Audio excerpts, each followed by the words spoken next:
Hello everyone, आप लोगों का स्वागत है मेरे एक और वीडियो में। तो सेट 1 में हम सब देखे थे बिहार डीएलएड के गणित में सेट नंबर 1 में टोटल 17 क्वेश्चन हम सब देखे थे और मैं आपको बोला था कि प्रत्येक सेट में हम सब 20 क्वेश्चन देखेंगे।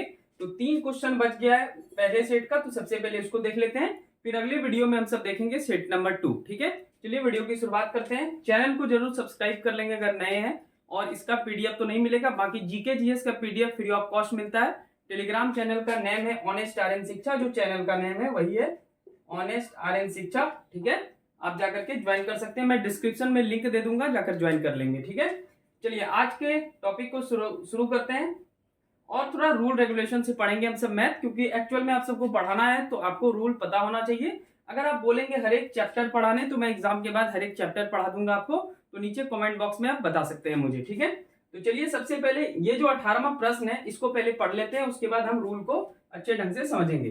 के किस मान के लिए समीकरण युग्म x प्लस 2y माइनस 3 बराबर 0 तथा 5x प्लस ky प्लस 7 बराबर 0 का कोई हल नहीं है, कोई हल नहीं हो, ऐसा लिखा हुआ है।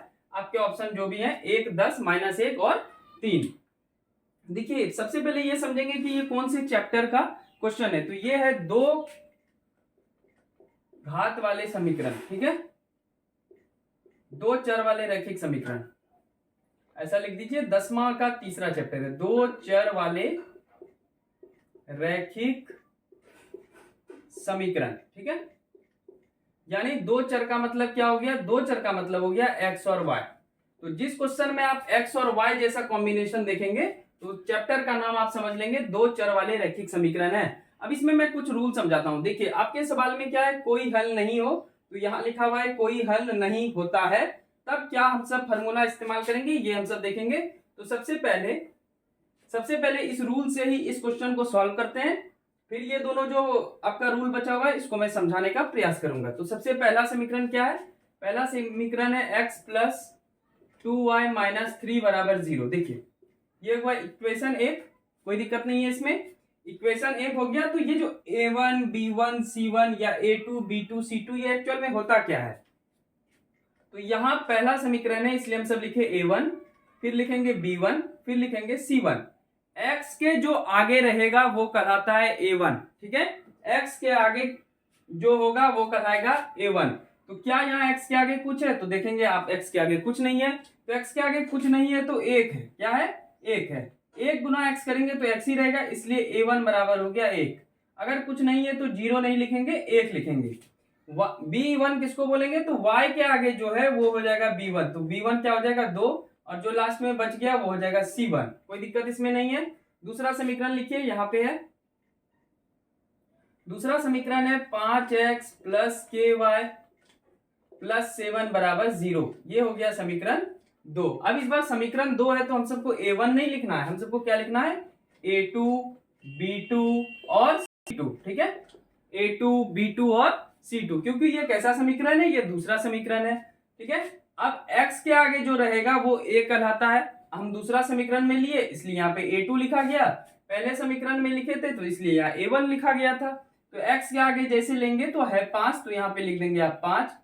b2 हो जाएगा, y के आगे जो है k, तो k दे देंगे, और लास्ट में बच गया 7, तो यहाँ पे हो गया 7। अब देखिए कि यहाँ पे आपके क्वेश्चन में बोल क्या रहा है, आपके क्वेश्चन में बोल रहा है कोई हल नहीं हो। अब ऐसा स्थिति में कोई हल नहीं हो तभी हो सकता है जब, तीसरा नंबर रूल देखिए, a1 बटे a2 बराबर हो b1 बटे b2 का और बराबर नहीं है c1 बटे c2 का। इसका मतलब क्या हुआ कि ये कोई हल नहीं होगा तब जब a1 बटे a2 बराबर तो है b1 बटे b2 का, लेकिन लास्ट वाला बराबर नहीं है c1 बटे c2 का। अब a1 बताइए क्या है हमारा, a1 हो गया आपका 1, a2 हो गया 5, b1 हो गया आपका 2, b2 हो गया k, c1 हो गया कहाँ गया, हाँ यहाँ -3, और c2 हो गया 7। इसका मतलब क्या हुआ कि 1/5 बराबर नहीं है, मतलब बराबर है 2/k का, और 2/k बराबर नहीं है -3/7 का। बीच में क्या आया, 2/k, तो दोनों के लिए है 2/k। तो सबसे पहले इसको ऐसा लिख दें कि 1/5 बराबर है 2/k। ठीक है, और 2/k बराबर नहीं है बराबर नहीं है -3/7 का। ठीक है, तो सबसे पहले एक इक्वेशन यहां निकल गया और दूसरा इक्वेशन यहां निकल गया। सबसे पहला इक्वेशन लीजिए, तो 1/5 बराबर 2/k। क्रॉस मल्टीप्लाई कीजिए, k गुना 1 करेंगे तो k हो जाएगा, 5 गुना 2 करेंगे तो 10 हो जाएगा। तो k का वैल्यू क्या आ गया, 10। दूसरा वाला लीजिए, 2/k बराबर नहीं है -3/7 का, तो -3 गुना k करेंगे तो -3k हो जाएगा, बराबर नहीं है 7 गुना 2 करेंगे तो 14, k बराबर नहीं है 14/-3 का। क्या ऐसा ऑप्शन में आपको दिख रहा है? तो ऐसा ऑप्शन में नहीं है। के ऑप्शन में दिख रहा है, तो के ऑप्शन में है, तो के बराबर आंसर क्या हो गया, 10। ये हो गया बी 10। ठीक है, यही हो गया आंसर। तो बहुत ही आसान सवाल था। अब रूल क्या कहता है, तो 2-3 रूल बस आप याद रखिए। अगर सवाल में लिखा रहेगा अद्वितीय हल होगा, ध्यान से देखिए, अद्वितीय हल होगा, तब आप क्या लिखेंगे, a1/a2 बराबर नहीं है b1/b2 का। एग्जाम्पल के थ्रू मैं आपको समझा देता हूं, जल्दी से इसका स्क्रीनशॉट थोड़ा सा ले लीजिए, तब ये दोनों रूल थोड़ा समझ लेंगे तो आप सबको और ज्यादा आसानी होगी। तो आई थिंक कि आप सब ले लेंगे। इसका आंसर 18 का हो गया, बी नंबर 10। ठीक है, ये हो गया आंसर। चलिए मैं इसे रब कर देता हूं। अब इस रूल को समझेंगे, फिर अगर 2 चर वाले रैखिक समीकरण से क्वेश्चन आएगा तो आपका छूटेगा नहीं। ठीक है, ये मैं बोल सकता हूं। तो सबसे पहले एक एग्जांपल लेते हैं। मान लेते हैं पहला समीकरण है 5x + 7y = 10। ठीक है, तो इसमें a1 क्या हो जाएगा, अभी मैं आपको क्या समझाया, जो x के आगे है वो a1 कहलाता है, जो y के आगे है वो b1 कहलाएगा, यानी सेकंड वाला b1 कहलाएगा और लास्ट वाला c1 कहलाएगा।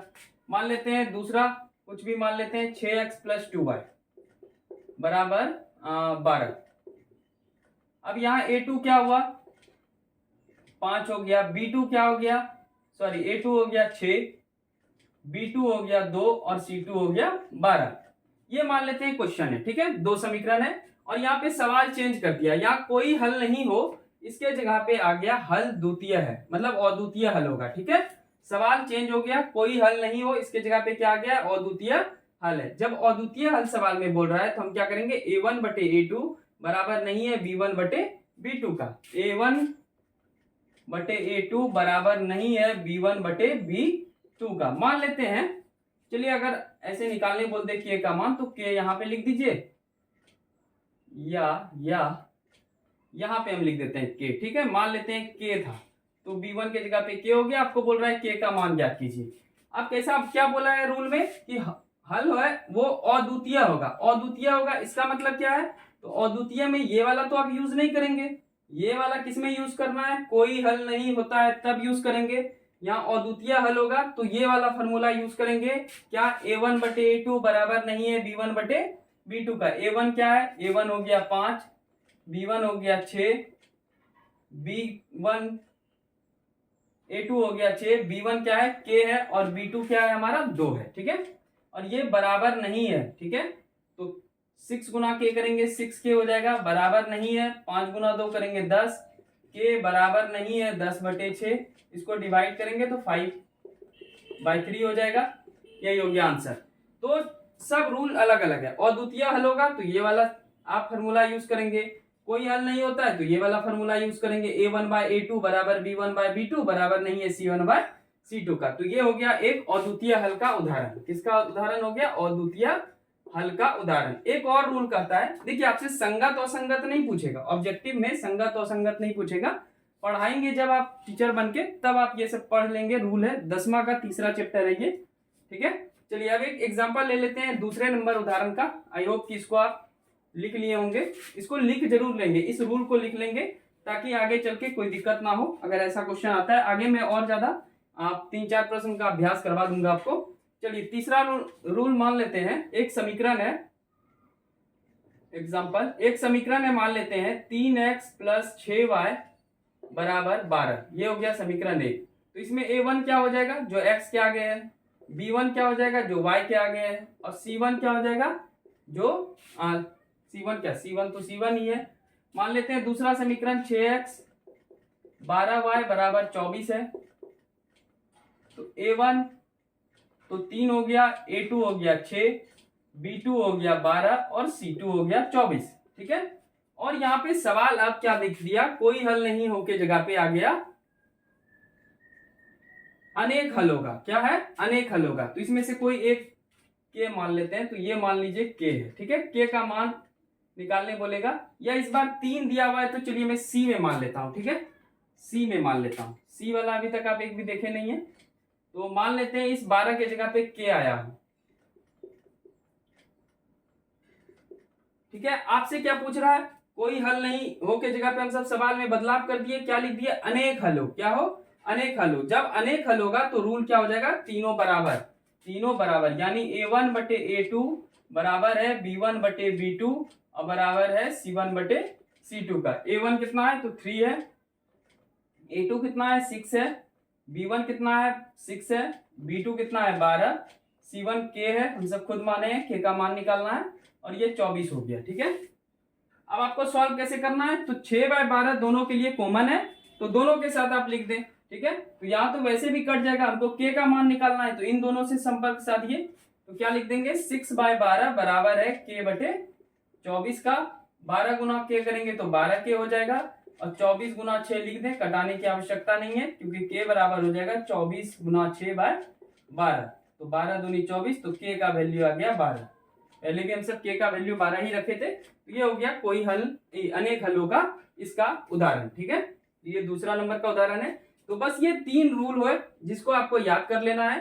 a1 बटे a2 बराबर नहीं होगा b1 बटे b2 का, ऐसा कब लिखेंगे, जब सवाल में लिखा रहेगा अद्वितीय हल होगा। जैसे शुद्ध रूप में लिखा हुआ है कोई हल नहीं हो, उसी तरह इस सवाल में लिखा रहेगा अद्वितीय हल होगा। याद करके जाइएगा एग्जाम में, अद्वितीय हल होगा a1 बटे a2 बराबर नहीं है b1 बटे b2 का, ठीक है। अनेक हल लिखा रहेगा सवाल में, तो तीनों को बराबर कर दीजिएगा, a1 बटे a2 बराबर है b1 बटे b2 बराबर है c1 बटे c2 का।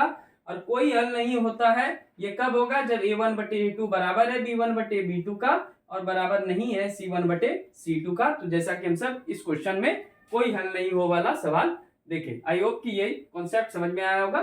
चलिए 19वां प्रश्न देखते हैं, जल्दी से इसको आप लिख लें रूल को, या स्क्रीनशॉट आप ले सकते हैं।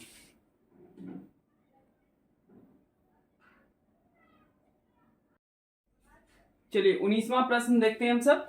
समीकरण दिया हुआ है 4x plus 3y plus a के लिए, यदि x बराबर क्या दिया हुआ है 1 और y बराबर दिया हुआ है 2, तो सबसे पहले इसको आप लिख दें और बराबर हो जाएगा 0।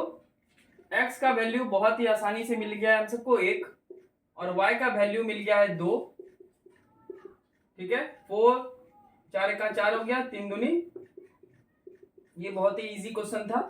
इसके बाद एक कॉन्सेप्ट वाला मैं क्वेश्चन और बताऊंगा, फिर इस सेट को हम सब समाप्त करेंगे। प्लस इधर आया -10, तो आंसर क्या हो गया, B number is a right answer. तो 19 का हो गया बी। ये इजी क्वेश्चन था। बहुत सारे इजी क्वेश्चन भी बहुत लोग नहीं बना पाते हैं, तो कोई कोई इजी क्वेश्चन भी है, उसको भी आप जरूर देख लें। चलिए इसको आप जल्दी से लिख लें, फिर हम सब देखेंगे आज के सेट का आखिरी क्वेश्चन, फिर सेट नंबर 2 में नए नए सवाल देखेंगे।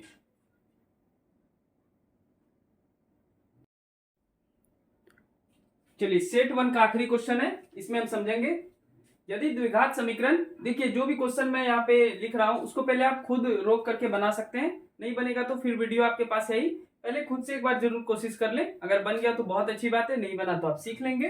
खुद से जब मैथ बनाएंगे ना तो बहुत क्लियर होगा, देख के फिर तुरंत उतारेंगे तो उससे बस आप सीखेंगे कुछ नहीं, सीखेंगे बस यही कि सवाल सीख गए, लेकिन खुद से दिमाग लगाएंगे तो वो सही होता है। पहले तो पहले खुद से भी बना लिया करें। यदि द्विघात समीकरण kx² plus 6x plus 4k बराबर 0, जहां मूलों का योग, पहले तो यही बहुत लोगों को समझ में नहीं आएगा, और गुणनफल समान हो तो k का मान होगा। सबसे पहले हम सब समझते हैं कि मूलों का योग एक्चुअल में होता क्या है।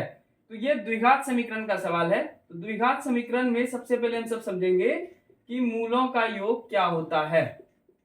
तो मान लेते हैं कि एक उदाहरण के तरह, एक उदाहरण है, एक समीकरण है 3x माइनस 7x प्लस 1 बराबर 0, ठीक है।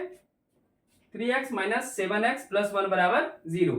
सबसे पहले दो चीज समझेंगे। अभी हम सब पिछले क्वेश्चन में देखे कि a बराबर क्या होता है, b बराबर क्या होता है और c बराबर क्या होता है। तो a बराबर हो गया 3, b बराबर हो गया -7 और c बराबर हो गया 1, ठीक है। यानी जो पहला वाला है उसके आगे जो रहेगा वो a कहलाएगा, दूसरा वाला के आगे जो x के आगे जो रहेगा, यहाँ सॉरी यहाँ स्क्वायर होगा, एक्स स्क्वायर के आगे जो रहेगा वो a कहलाएगा, x के आगे जो रहेगा वो b कहलाएगा और बाकी जो बच गया वो c कहलाएगा। सबसे पहले हम सब समझेंगे मूलों का योग क्या होता है। तो द्विघात समीकरण या एक चैप्टर है क्लास 10 में बहुपद, ठीक है। द्विघात समीकरण और बहुपद ये दोनों सेम चैप्टर है, ठीक है। तो इसमें जो x का वैल्यू निकालेंगे आप फ्रैक्शन करके, गुणनखंड करके जो x का वैल्यू निकालेंगे वो x का वैल्यू 2 आएगा, ठीक है। क्या आएगा? 2 आएगा। तो जब दोनों का आप ऐड करेंगे तो वही होता है मूल। क्या होता है? मूल। अब इसमें दो बात बोला जा रहा है, मूलों का योग और मूलों का गुणनफल। तो सबसे पहले इसको आप लिखना शुरू कर दें, मेरे साथ लिखें भी, कुछ कुछ मैथ में लिखा भी जाता है। तो मूलों का योग, तो मूलों का योग होता है माइनस x का गुणांक, ध्यान से समझेंगे सूत्र है, माइनस x का गुणांक बटे x स्क्वायर का गुणांक। तो बहुत बच्चे को ये समझ में नहीं आया होगा कि x का गुणांक और x स्क्वायर का गुणांक क्या होता है। तो x का गुणांक का मतलब हुआ जो x के आगे है, जिसका संबंध x से है। तो देखिए संबंध किसका है? x से, -7 से। तो x का गुणांक हो जाएगा -7 और x स्क्वायर का गुणांक पूछ रहा है तो x स्क्वायर के आगे क्या है? x स्क्वायर के आगे है 3। तो यही हो गया मूलों का योग। क्या हो गया? मूलों का योग। क्या ये सूत्र पता रहेगा तभी आप ये क्वेश्चन को बना पाएंगे। तो मूलों का योग हो गया -x का गुणांक बटे x स्क्वायर का गुणांक। इसी का अंग्रेजी वर्जन है alpha plus beta. Alpha plus beta बराबर -b बटे a। तो -b हम सब क्या माने हैं? -7। देखिए सेम ही बात बोला जा रहा है, कोई अलग इसमें है नहीं। a क्या हो गया? 3। तो इसको बोलेंगे मूलों का योग यानी अल्फा प्लस बीटा। तो कभी कभी सवाल में आपको मूलों का योग के जगह पे अल्फा प्लस बीटा भी लिख देगा तो आप कंफ्यूज हो जाएंगे, इसलिए अल्फा प्लस बीटा और मूलों का योग दोनों सेम बात है, ठीक है। कोई भी इसमें दिक्कत नहीं है। जहां नहीं समझ में आए कमेंट जरूर कीजिए, पूछ सकते हैं। मैं एक क्वेश्चन को 1000 बार बता सकता हूं आप सबको, ठीक है। मैं अपने ऑफलाइन बैच में यही बोलता हूं कि आप इतना बार पूछ सकते हैं, 1000 बार बता सकता हूं। 1000 बार में अगर नहीं समझ में आया तब समझिएगा कि पढ़ाई आपके लिए नहीं बना है, ठीक है। तो इसलिए आप इसको समझे, ध्यान पूर्वक समझेंगे। तो मूलों का योग और अल्फा प्लस बीटा दोनों एक ही बात होता है, तो इसको आप याद रख लें। एक दूसरा है मूलों का गुणनफल। अब ये मूलों का गुणनफल क्या हुआ? दूसरा रूल। तो मूलों का गुणनफल कहीं समझ में नहीं आए बेहिचक पूछिए, कोई भी दिक्कत नहीं है, ठीक है। मूलों का गुणनफल, मूलों का गुणनफल का सूत्र जो होता है वो होता है अचर पद, ध्यान से समझेंगे, अचर पद बटे एक्स स्क्वायर का गुणांक, एक्स स्क्वायर का गुणांक। तो अचर पद उसको बोलते हैं जो सी है, सबसे लास्ट वाला। सबसे लास्ट हमारा क्या है? 1। और एक्स स्क्वायर का गुणांक क्या हो जाएगा? तो जो एक्स स्क्वायर के आगे है, एक्स स्क्वायर के आगे क्या है? 3। अब इसी का अंग्रेजी वर्जन क्या होगा? अंग्रेजी वर्जन होगा अल्फा इंटू बीटा बराबर सी बटे ए। अब सी हम सब क्या माने हैं? 1। ये हम सब 18वां प्रश्न में भी देखे थे। और ए क्या हो गया? 3। दो रूल हो गया। तो मूलों का गुणनफल आई होप कि समझ में आ गया होगा। मूलों का गुणनफल का सूत्र होता है माइनस एक्स का गुणांक बटे एक्स स्क्वायर का गुणांक। एक्स का गुणांक का मतलब क्या हो गया? एक्स का संबंध किससे गुना में है? तो -7 से गुना में है। या ऐसा भी आप समझ सकते हैं कि x के आगे जो है वही हो जाएगा क्या? वही हो जाएगा x का गुणांक, ठीक है। एक्स स्क्वायर का गुणांक क्या हो गया? तो जो एक्स स्क्वायर के आगे है, एक्स स्क्वायर के आगे क्या है? 3 है। बाकी मूलों का योग का जो अंग्रेजी वर्जन होता है उसको बोलते हैं अल्फा प्लस बीटा। इसको अल्फा पढ़ा जाता है, इसको बीटा पढ़ा जाता है। -b बटे a होता है सूत्र, ठीक है। बाकी x का गुणांक और b एक ही आदमी का दो नाम है, एक्स स्क्वायर का गुणांक और a एक ही आदमी का दो नाम है। फिर है मूलों का गुणनफल, अचर पद बटे एक्स स्क्वायर का गुणांक। अचर पद किसको बोलेंगे? तो सबसे लास्ट वाले को बोलते हैं अचर पद। एक एक्स स्क्वायर का गुणांक है 3, तो अल्फा इंटू बीटा बराबर सी बाय ए 1/3, ठीक है। ये रूल है कुछ, इसको आप लिख लें। अब हम सब आते हैं वापस से सवाल में। ध्यान से पढ़ेंगे तो सारा क्वेश्चन समझ में आ जाएगा, और हड़बड़ करके पढ़ेंगे, वीडियो बढ़ा करके स्किप करके पढ़ेंगे तो फिर उससे कोई फायदा होने वाला नहीं है। तो इसलिए शांतिपूर्वक आधा घंटा दें समय, और डेली 20 क्वेश्चन का अभ्यास में करवा रहा हूं। आप सब ध्यान से समझने का प्रयास करें।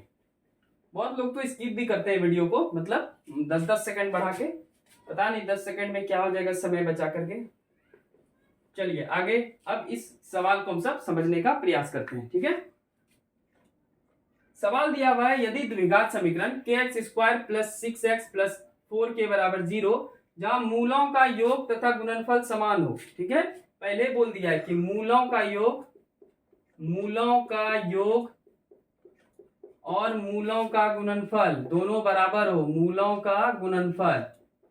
अभी इसी का अंग्रेजी बताए थे, इसी का अंग्रेजी क्या बताए थे, अल्फा प्लस बीटा, और इसका अंग्रेजी बताए थे अल्फा इंटू बीटा। कोई दिक्कत नहीं है इसमें, तो ऐसा नहीं लिखते, डायरेक्ट हम सब यहाँ सॉल्व करते हैं। सबसे पहले समीकरण, तो समीकरण है के x square plus 6x plus 4k बराबर 0। क्या पूछ रहा है, मूलों का योग। मूलों का योग का सूत्र भी मैं आपसे चर्चा किया तुरंत, तो मूलों का योग होता है, मूलों का योग होता है माइनस एक्स का गुणांक, आप सब रिपीट कर सकते हैं अपने मन में, माइनस एक्स का गुणांक बटे एक्स स्क्वायर का गुणांक, एक्स स्क्वायर का गुणांक। तो x का गुणांक क्या है, x का गुणांक है जो x के आगे है 6, और x स्क्वायर का गुणांक क्या है जो x स्क्वायर के आगे है k। तो ये हो गया मूलों का योग। एक और आदमी था, ठीक है, मूलों का गुणनफल, मूलों का गुणनफल, मूलों का गुणनफल बराबर होता है अचर पद, अचर पद बटे एक्स स्क्वायर का गुणांक, एक्स स्क्वायर का गुणांक। अचर पद हमारा क्या है, तो मैं आपको क्या बोला, सबसे लास्ट वाला सी जिसको बोलते थे उसी को बोला जाता है अचर पद। तो 4k हो गया अचर पद, एक्स स्क्वायर का गुणांक जो एक्स स्क्वायर के आगे है k। तो हमारा दोनों वैल्यू निकल गया। अब सवाल में बोला था कि मूलों का योग तथा गुणनफल समान हो तो दोनों बराबर है।